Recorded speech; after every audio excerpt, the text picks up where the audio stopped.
नमस्कार, शाम के 4 बजने वाले यानी वक्त हो गया है फास्ट एंड फैक्ट्स का। फास्ट एंड फैक्ट्स में हम आपको दिखाते हैं बड़ी खबरें पूरी रिसर्च के साथ। मैं हूं अदिति त्यागी और मेरे साथ हैं सचिन। शुरुआत करते हैं पहली बड़ी खबर से। मोदी सरकार के 2 साल पर गृहमंत्री राजनाथ सिंह ने जी न्यूज के एडिटर सुधीर चौधरी से खास बातचीत की। जेएनयू मामले से लेकर यूपी चुनाव तक के मुद्दे पर उन्होंने जवाब दिया। जेएनयू में देशद्रोही नारेबाजी के मामले पर राजनाथ ने कहा, देश को तोड़ने की कोशिश बर्दाश्त नहीं करेंगे।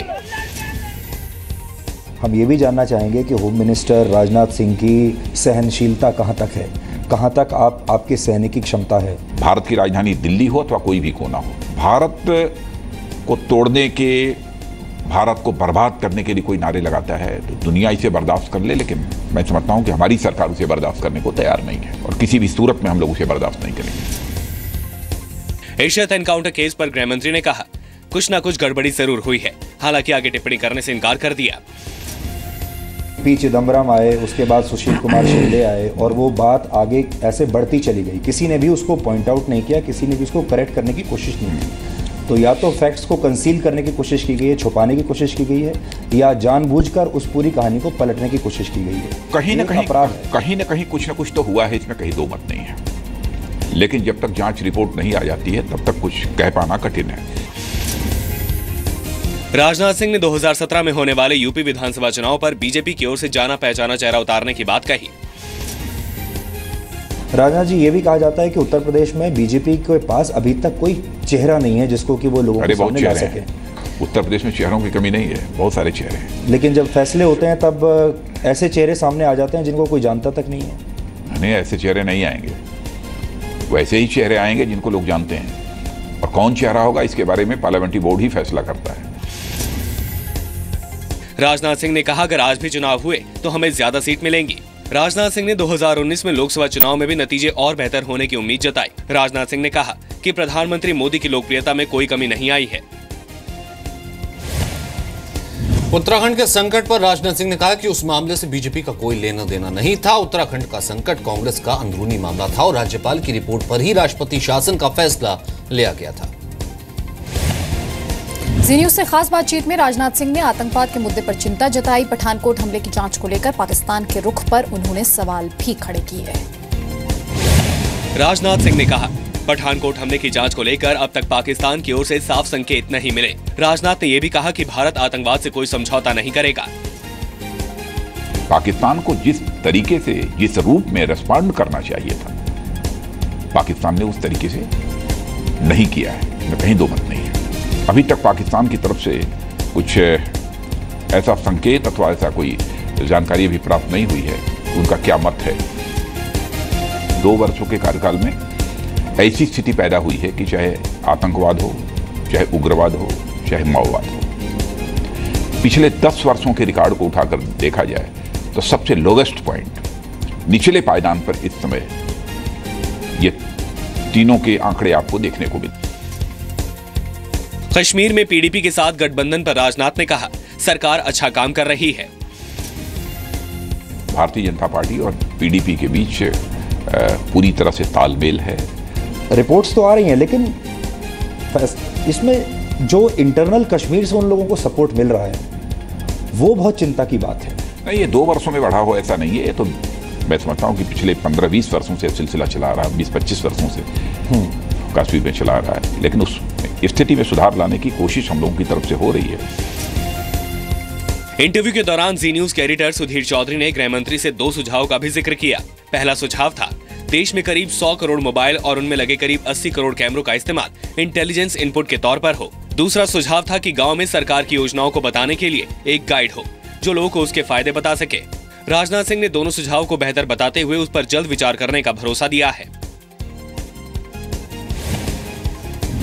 राजनाथ सिंह ने कांग्रेस पर भी निशाना साधा। कहा, कांग्रेस ने 60 साल के कार्यकाल में कभी गांव, गरीब और किसानों का ध्यान नहीं दिया। राजनाथ सिंह के साथ ये पूरी बातचीत आप आज रात 8 बजे देख सकते हैं। दिल्ली में अफ्रीकी मूल के नागरिकों और छात्रों पर लगातार हो रहे हमलों को लेकर केंद्र सरकार हरकत में आ गई है। विदेश मंत्री सुषमा स्वराज ने गृह मंत्री राजनाथ सिंह और दिल्ली के उपराज्यपाल नजीब जंग से बात की। अफ्रीकी नागरिकों पर हुए हमले को लेकर चिंता जताई।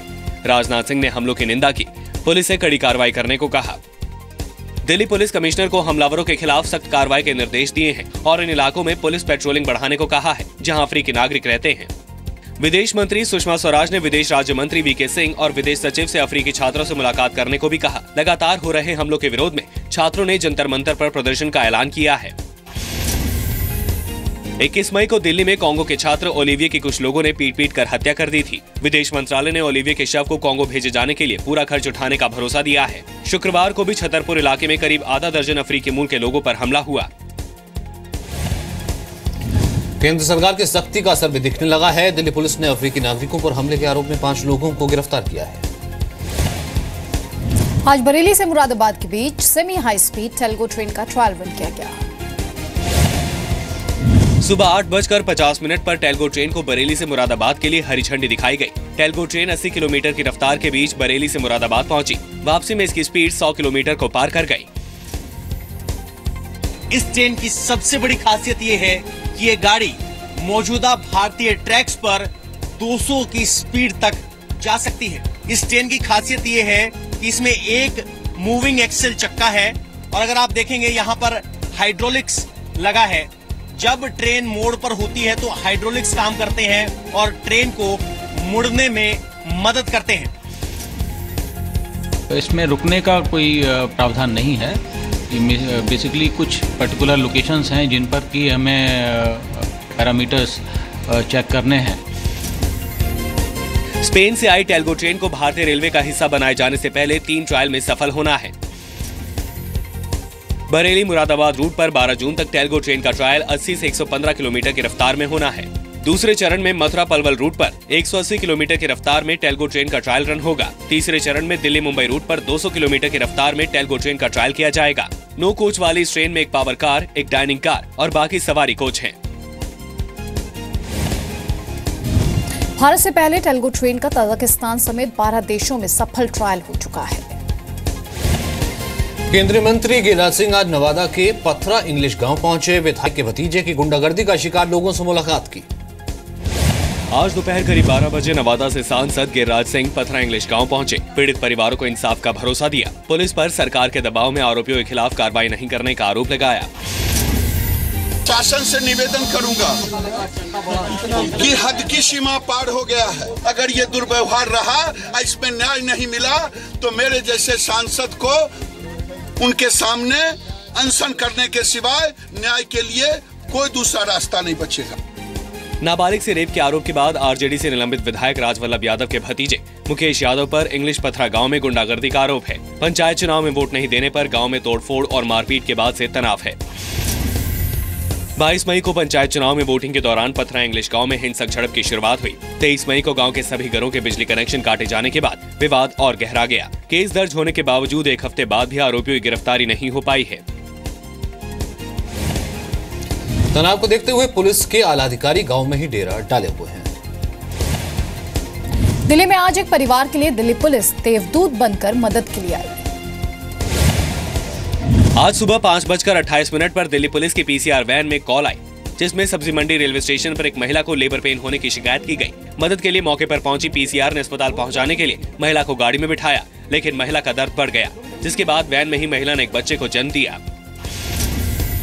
टीटी मेरे पास आया, उसने स्टेशन मास्टर को फोन करा, उन्होंने पीसीआर बुलाई है। पुलिस आई, टाइम पे पहुंच गए, मेरे को कोई दिक्कत नहीं आई हॉस्पिटल तक आने में। 5 मिनट में सब्जी मंडी स्टेशन पहुंच गए। वहाँ पर देखा तो एक लेडीज परेशान है, तो हम स्ट्रेचर पर उसको ले गए, तो उसको रास्ते में ही डिलीवरी हो गई। पुलिस के मुताबिक महिला अपने सास ससुर के साथ दादर एक्सप्रेस से सफर कर रही थी। परिवार को ग्वालियर से पानीपत जाना था, लेकिन दिल्ली पहुंचते ही महिला को लेबर पेन होने लगा। महिला के ससुर ने टीटी की मदद से 100 नंबर पर कॉल कर मदद मांगी। कॉल करने के महज 10 मिनट के अंदर पीसीआर वैन रेलवे स्टेशन पहुंच गई। महिला और बच्चा दोनों स्वस्थ हैं। दोनों को बड़ा हिंदुराव अस्पताल में भर्ती कराया गया है। यूपी के बहराइच में नाबालिग के साथ गैंगरेप के बाद उसकी हत्या कर दी गई। लड़की का शव पेड़ से लटका मिला है। वारदात बहराइच के नानपारा इलाके की है। आरोपों के मुताबिक माघी गांव के रहने वाली 15 साल की नाबालिग लड़की शौच के लिए घर से निकली थी। गांव के ही 3 लोगों ने अगवा कर लड़की के साथ गैंगरेप किया, फिर गला घोटकर उसकी हत्या कर दी और शव को पेड़ से लटका दिया। मारी न सब बेइज्जती की न, तमाम मारी न, मार डाली न, मार के तो कभी रोन टांग दी न।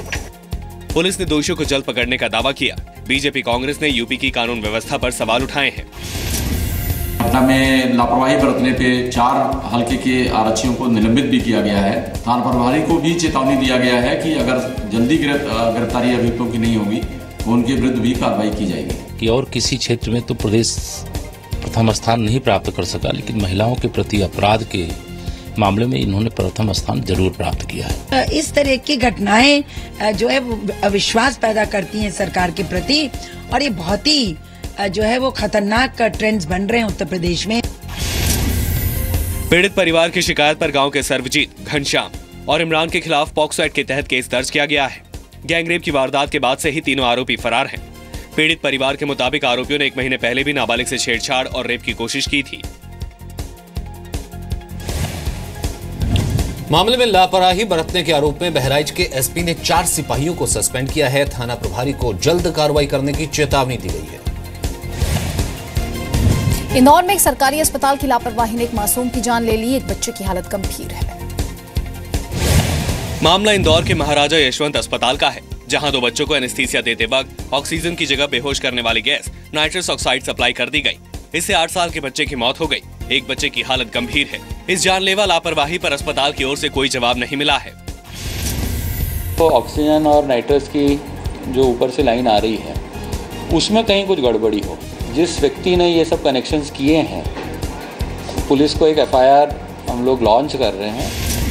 8 साल के बच्चे की मौत को डॉक्टरों ने दवा का रिएक्शन बताकर मामला दबाने की कोशिश की। दूसरे बच्चे की हालत बिगड़ने के बाद मामले की जांच हुई तो लापरवाही सामने आई। पीडियाट्रिक ऑपरेशन थिएटर 4 दिन पहले ही शुरू हुआ है। लापरवाही सामने आने के बाद ऑपरेशन थिएटर को सील कर दिया गया है। खबर है ऑपरेशन थिएटर में पाइपलाइन बिछाने वाले ठेकेदार राजेंद्र चौधरी को गिरफ्तार कर लिया गया है। आगे बढ़ते हैं। यूपी के मुरादाबाद में आईजी को गेंद लगने के बाद क्रिकेट खेल रहे नाबालिग बच्चों को करीब 5 घंटे तक हिरासत में रखा गया। आईजी BR मीणा मुरादाबाद के पुलिस ट्रेनिंग स्कूल में जा रहे थे। इसी दौरान उन्हें क्रिकेट की गेंद लग गई। इसके बाद क्रिकेट खेल रहे 6 बच्चों को हिरासत में ले लिया गया। घटना से नाराज परिवार वालों ने थाने में जाकर हंगामा किया। करीब 5 घंटे के बाद सभी नाबालिग बच्चों को छोड़ा गया। काउंसलिंग होती है सोशल लेवल पे, तो उसमें उनको समझा करके और भेज दिया गया। आईजी अंकल से फोन थे वो, तो उन्होंने एक लड़के से हमारे फ्रेंड थे उनसे बैट छीन लिया। उनके हाथ में यहाँ पे जेब में गए, यहाँ पे हाथ लगा उनके लग गए गेंद, यहाँ पे लगी जिन्हें कहीं। गलती उल्टी माफ़ करवाई बच्चों से, जब जाकर उन्होंने छोड़ा गया। शुक्रवार को बच्चे पुलिस ट्रेनिंग स्कूल के मैदान में क्रिकेट खेल रहे थे। आईजी BR मीणा स्कूल के निरीक्षण के लिए निकले थे। गेंद लगने से नाराज आईजी ने पुलिस को बच्चों को हिरासत में लेने का आदेश दिया। क्रिकेट खेल रहे कुछ बच्चे भागने में कामयाब हो गए। 6 बच्चों को पकड़ लिया गया। पुलिस ने बच्चों को दोबारा पुलिस ट्रेनिंग स्कूल के मैदान में क्रिकेट नहीं खेलने की चेतावनी दी। दिल्ली में बीती रात हादसों की रात रही। अलग अलग इलाकों में एक के बाद एक 3 एक्सीडेंट हुए, जिसमें एक युवक की मौत हो गई। पहला हादसा दिल्ली गेट के शहीदी पार्क इलाके में हुआ। कार ने स्पोर्ट्स बाइक को टक्कर मार दी। हादसे में 2 बाइक सवार घायल हो गए। दूसरा हादसा दिल्ली कैंट इलाके में हुआ। एक ट्रक ने कार को टक्कर मार दी। गनीमत ये रही कि इस हादसे में किसी की जान नहीं गई। एक और हादसा ITO इलाके में हुआ, जहां एक ट्रक ने कार को टक्कर मार दी। इसमें 20 साल के युवक की मौत हो गई।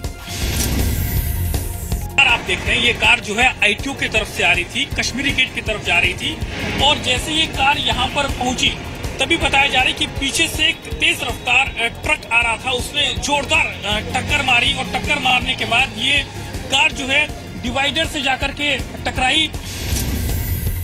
एक रिपोर्ट के मुताबिक 2015 में पूरे देश में 5 लाख से ज्यादा सड़क हादसे हुए थे। 2015 में भारत में 1,46,133 लोगों की मौत सड़क हादसों में हुई। 2015 में औसतन 400 लोगों की मौत हर दिन सड़क हादसों में हुई।